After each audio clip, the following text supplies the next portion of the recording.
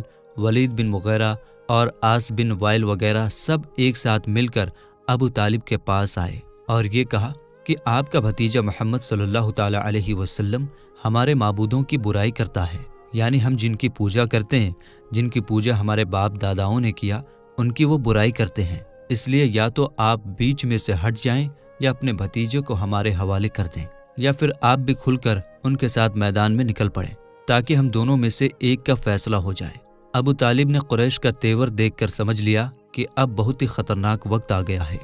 ظاہر ہے کہ اب قریش حضور کی ان باتوں کو برداشت نہیں کر سکتے اور میں اکیلا تمام قریش کا مقابلہ نہیں کر سکتا۔ ابو طالب نے حضور کو بہت ہی محبت بھرے لہجے میں سمجھایا کہ میرے پیارے بھتیجے، اپنے بوڑھے چچا کی سفید داڑھی پر رحم کرو اور بڑھاپے میں مجھ پر اتنا بوجھ مت ڈالو کہ میں اٹھا نہ سکوں۔ اب تک قریش کا بچہ میرا احترام کرتا تھا، مگر آج قریش کے سرداروں کا تیور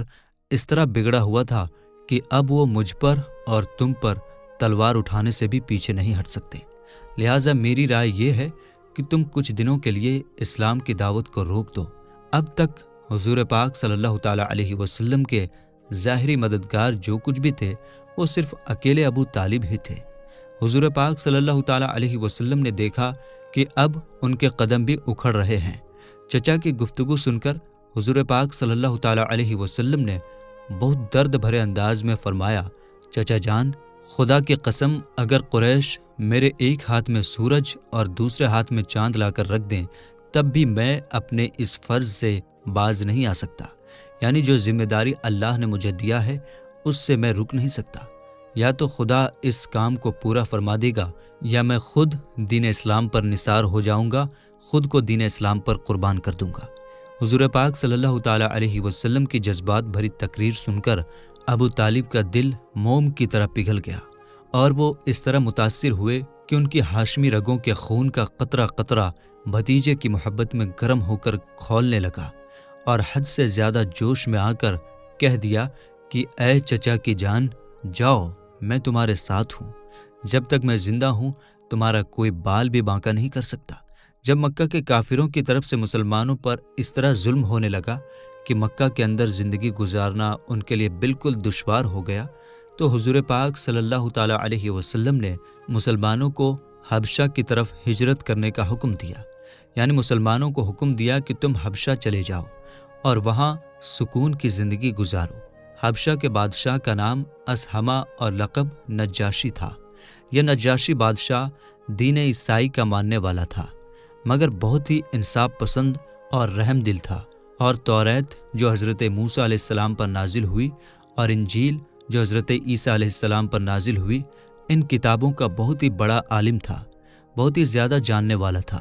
جانکار تھا۔ جب اللہ کے نبی صلی اللہ تعالیٰ علیہ وسلم نے نبوت کا اعلان فرمایا تو اعلان نبوت کے 5ویں سال رجب کے مہینے میں 11 مرد اور 4 عورتوں نے حضور پاک صلی اللہ تعالیٰ علیہ وسلم کے حکم سے مکہ چھوڑ کر حبشہ کی جانب ہجرت فرمایا، یعنی مکہ کو چھوڑ دیا اور حبشہ کو اپنا وطن بنا لیا۔ اسلام میں ان لوگوں نے جن لوگوں نے اسلام کی خاطر ہجرت کیا، یعنی مکہ کو چھوڑ کر دوسری جگہ کو اپنا وطن بنایا، انہیں مہاجرین کہا جاتا ہے۔ ان مہاجرین اکرام کے مقدس نام جنہوں نے حبشہ کی طرف پہلی بار ہجرت فرمائی یہ ہیں: نمبر 1-2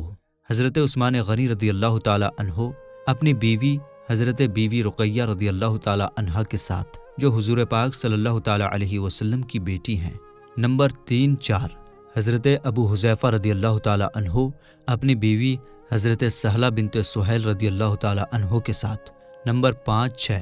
حضرت ابو سلمہ رضی اللہ تعالیٰ عنہ اپنی اہلیہ حضرت ام سلمہ رضی اللہ تعالیٰ عنہ کے ساتھ۔ نمبر 7-8 حضرت عامر بن ربیعہ رضی اللہ تعالیٰ عنہ اپنی بیوی حضرت لیلہ بنت ابی حشمہ رضی اللہ تعالیٰ عنہ کے ساتھ۔ نمبر 9 حضرت زبیر بن عوام۔ نمبر 10 حضرت مصعب بن عمیر رضی اللہ تعالیٰ عنہ۔ نمبر 11 حضرت عبد الرحمن بن عوف رضی اللہ تعالیٰ عنہ۔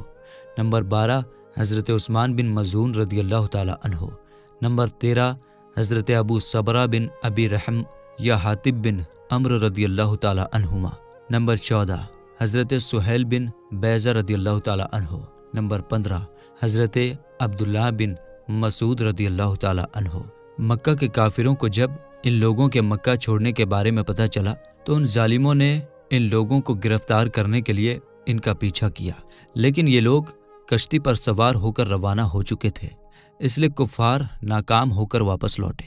یہ مہاجرین کا قافلہ حبشہ کی سرزمین میں اتر کر امن اور سکون کے ساتھ خدا کی عبادت میں مصروف ہو گئے۔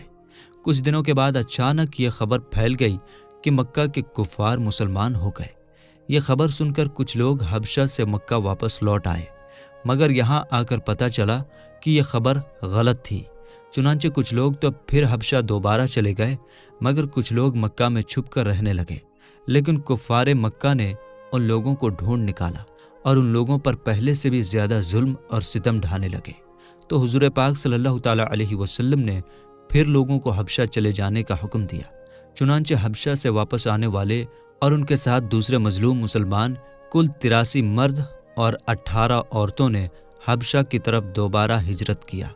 جب حضور پاک صلی اللہ تعالیٰ علیہ وسلم کے حکم سے 83 مرد اور عورتوں نے ایک ساتھ حبشہ کی طرف دوبارہ ہجرت فرمایا اور حبشہ جا کر یہ مسلمان بہت ہی سکون اور اطمینان کے ساتھ رہنے لگے، تو یہ بات مکہ کے کافروں کو ہضم نہ ہوئی۔ انہیں یہ گوارا نہ ہوا کہ اللہ کی عبادت کرنے والے ایک خدا کے ماننے والے چین اور سکون کے ساتھ رہیں۔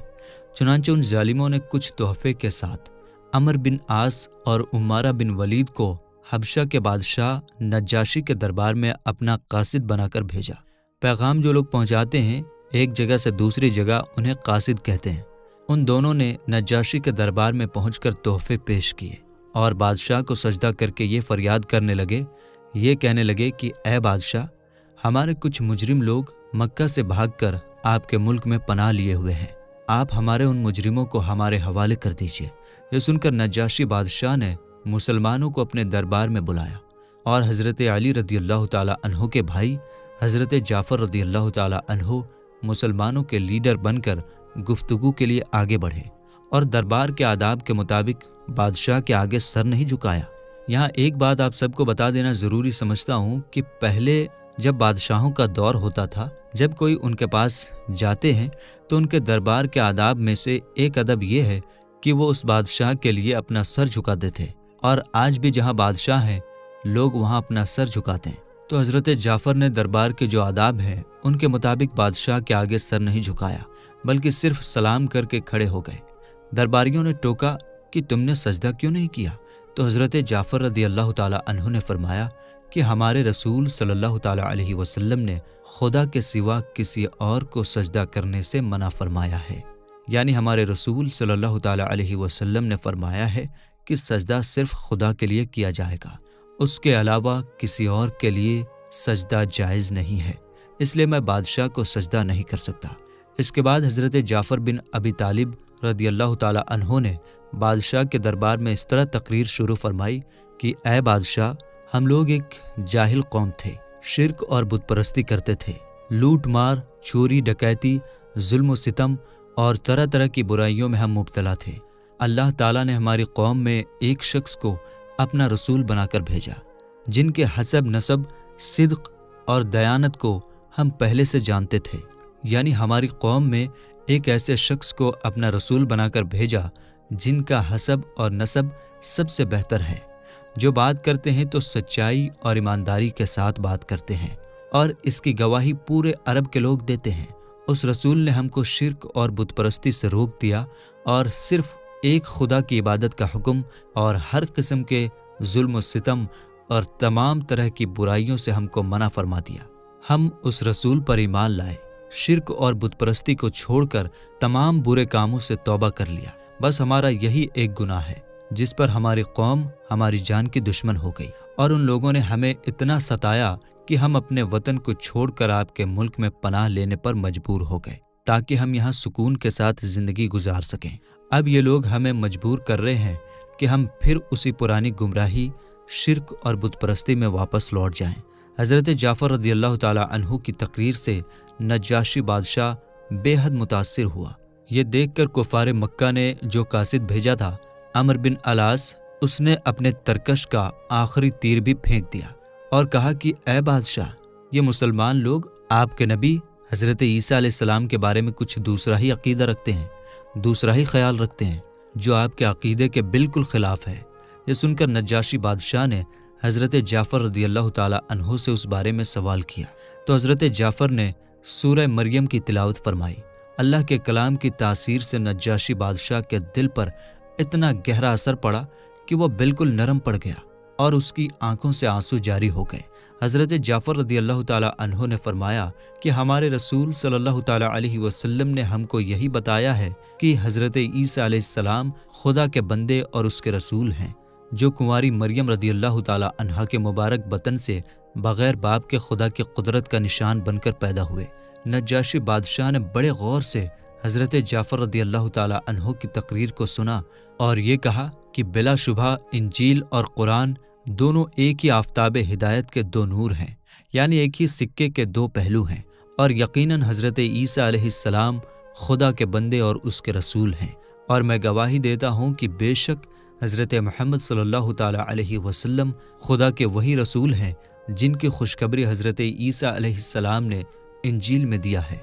اگر میں بادشاہی معاملات کا پابند نہ ہوتا تو میں خود مکہ جا کر رسول اکرم صلی اللہ تعالی علیہ وسلم کی جوتیاں سیدھی کرتا اور ان کے قدم دھوتا۔ بادشاہ کی تقریر سن کر اس کے درباری کٹر قسم کے جو عیسائی تھے ناراض ہو گئے اور غصے میں آ گئے، مگر نجاشی بادشاہ نے ایمانی جوش میں سب کو ڈانٹ پھٹکار کر خاموش کر دیا اور کفار مکہ کے تحفوں کو واپس لوٹا کر عمرو بن العاص اور عمارہ بن ولید کو دربار سے نکلوا دیا اور مسلمانوں سے کہہ دیا کہ تم لوگ میری سلطنت میں جہاں چاہو امن اور سکون کے ساتھ زندگی بسر کرو، کوئی تمہارا کچھ بھی بگاڑ نہیں سکتا۔ میں یہ بات بتا دینا مناسب سمجھتا ہوں کہ نجاشی بادشاہ مسلمان ہو گیا تھا۔ چنانچہ ان کے انتقال پر حضور صلی اللہ تعالی علیہ وسلم نے مدینہ منورہ میں ان کی نماز جنازہ پڑھی۔ حالانکہ نجاشی بادشاہ کا انتقال حبشہ میں ہوا تھا اور وہ حبشہ ہی میں دفن بھی ہوئے، مگر حضور پاک صلی اللہ تعالی علیہ وسلم نے مدینہ میں ان کی نماز جنازہ پڑھ کر ان کے لیے مغفرت کی دعا فرمائی۔ یہاں میں حنفی لوگوں سے ایک بات بتا دینا ضروری سمجھتا ہوں کہ ہم لوگ مسلک کے اعتبار سے حنفی کہلاتے ہیں، اور امام اعظم ابو حنیفہ کے یہاں غائبانہ نماز جنازہ جائز نہیں ہے، یعنی اگر کوئی شخص ممبئی میں ہے، انتقال کر گیا اور دہلی میں اس کی نماز جنازہ پڑھی جائے تو یہ جائز نہیں ہے۔ یہ نماز جنازہ اسی وقت جائز ہو سکتی ہے جبکہ ممبئی سے لاش کو دہلی لایا جائے۔ حضرت ابوبکر صدیق رضی اللہ تعالی عنہ نے بھی حبشہ کی طرف ہجرت فرمائی، مگر جب حضرت ابوبکر صدیق اس جگہ پہنچے جسے برق الغماد کہا جاتا ہے تو وہاں پر قارہ خاندان کا سردار مالک بن دگنہ راستے میں ملا اور پوچھا کہ کیوں ابوبکر کہاں چلے؟ حضرت ابوبکر صدیق رضی اللہ تعالی عنہ نے مکہ والوں کے ظلم کا ذکر کرتے ہوئے کہا کہ اب میں اپنے وطن مکہ کو چھوڑ کر خدا کی لمبی چوڑی زمین میں پھرتا رہوں گا اور خدا کی عبادت کرتا رہوں گا۔ ابن دگنہ نے کہا، اے ابوبکر، آپ جیسا آدمی نہ شہر سے نکل سکتا ہے نہ نکالا جا سکتا ہے، آپ دوسروں کا بوجھ اٹھاتے ہیں، حرم شریف کے اندر جو طواف کرنے کے لیے آتے ہیں ان کی آپ مہمان نوازی کرتے ہیں، خود کما کر مفلسوں اور غریبوں کو مدد کرتے ہیں، حق کے کاموں میں سب کی مدد کرتے ہیں۔ آپ میرے ساتھ مکہ واپس چلیے، میں آپ کو اپنی پناہ میں لیتا ہوں، یعنی آپ کی حفاظت کی ذمہ داری قبول کرتا ہوں۔ ابن دگنہ نے حضرت ابوبکر صدیق رضی اللہ تعالی عنہ کو زبردستی مکہ واپس لایا اور تمام کفار مکہ سے کہہ دیا کہ میں نے ابوبکر صدیق رضی اللہ تعالی عنہ کو اپنی پناہ میں لے لیا، لہٰذا خبردار کوئی ان کو نہ ستائے۔ کفار مکہ نے کہا ہم کو اس شرط پر منظور ہے کہ ابو بکر اپنے گھر کے اندر چھپ کر قرآن کریم پڑھیں تاکہ ہماری عورتوں اور بچوں کے کان میں قرآن کی آواز نہ پہنچے۔ ابن دگنہ نے کفار کی شرط کو منظور کر لیا اور حضرت ابو بکر صدیق رضی اللہ تعالی عنہ کچھ دنوں تک اپنے گھر کے اندر قرآن پڑھتے رہے، مگر حضرت ابو بکر صدیق رضی اللہ تعالی عنہ کے اندر جو ایمان اور اسلام کا جوش اور جذبہ تھا، اس نے یہ گوارا نہیں کیا کہ لات و عزیٰ جس کو کفار مکہ نے اپنے ہاتھوں سے بنایا ہے، ان کی پوجا اعلانیہ طور پر ہو، اور جس خدا نے ساری دنیا کو بنایا اس کی عبادت گھر کے اندر چھپ کر ہو۔ چنانچہ حضرت ابو بکر صدیق رضی اللہ تعالی عنہ نے گھر کے باہر اپنے صحن میں ایک مسجد بنا ڈالی اور اس مسجد میں اعلانیہ طور پر ظاہری طور پر نمازوں میں بلند آواز سے قرآن پڑھنے لگے، اور کفار مکہ کی عورتیں اور بچے بھیڑ لگا کر قرآن سننے لگے۔ یہ منظر دیکھ کر کفار مکہ نے ابن دگنہ کو مکہ بلایا اور شکایت کیا کہ ابو بکر گھر کے باہر قرآن پڑھتے ہیں، جس کو سننے کے لیے ان کے گرد ہماری عورتوں اور بچوں کا میلہ لگ جاتا ہے، اس سے ہم کو بڑی تکلیف ہوتی ہے، لہٰذا تم ان سے کہہ دو کہ یا تو وہ گھر میں قرآن پڑھیں ورنہ تم اپنی پناہ کی ذمہ داری سے دستبردار ہو جاؤ، یعنی ان سے یہ کہہ دو کہ میں نے جو تمہاری حفاظت کی ذمہ داری لی تھی اب میں تمہاری حفاظت نہیں کر سکتا۔ چنانچہ ابن دگنہ نے حضرت ابو بکر صدیق رضی اللہ تعالی عنہ سے کہا کہ اے ابو بکر، آپ گھر کے اندر چھپ کر قرآن پڑھیں ورنہ میں اپنی ذمہ داری قبول نہیں کر پاؤں گا، اپنی ذمہ داری کو پورا نہیں کر پاؤں گا۔ اس کے بعد کفار مکہ آپ کو ستائیں گے تو میں اس کا ذمہ دار نہیں ہوں گا۔ یہ سن کر حضرت ابو بکر صدیق رضی اللہ تعالی عنہ نے فرمایا، ابن دگنہ، تم اپنی پناہ کی ذمہ داری سے الگ ہو جاؤ، مجھے اللہ کی پناہ کافی ہے اور اس کی مرضی پر میں راضی ہوں، اس کے ہر فیصلے پر راضی ہوں۔ میرے دوستو، اس کے آگے کا واقعہ اس کے بعد والے پارٹ میں انشاءاللہ تعالی سننے کو ملے گا، تو ہم یہ امید کرتے ہیں کہ ویڈیو آپ کو سمجھ میں آ گئی ہوگی۔ ویڈیو آپ کو کیسی لگی کمنٹ باکس میں ضرور بتائیں، تو ملیں گے انشاءاللہ تعالی اگلی ویڈیو میں۔ السلام علیکم، اللہ حافظ۔